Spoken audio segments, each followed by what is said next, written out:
टाकत आहे. तेलामध्ये थोडीशी जिरी आणि मोहरी टाकलेला आहे. नाही टाकलं तरी चालतंय जिरी मोहरी. आणि इथं हिरवी मिरची, शेंगदाण्याचा कूट आणि लसूण हे बारीक करून घेतलेलं आहे.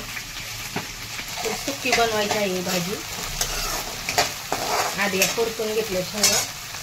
यामध्ये मीठ टाकते चवीनुसार.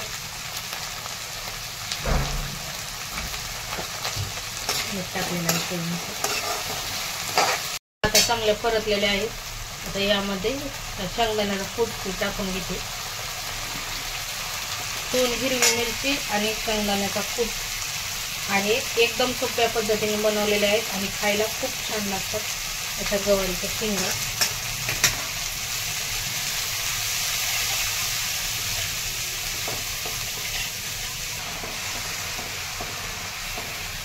एक 2-3 चम्मच पाणी टाकलेलं आहे.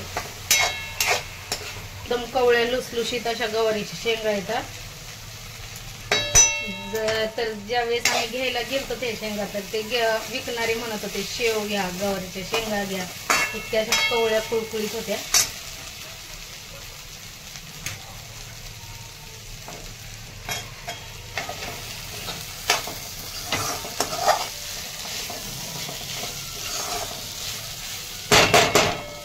तर पाहू शकता खाण्यासाठी तयार आहेत आपल्या गवारीच्या शेंगा.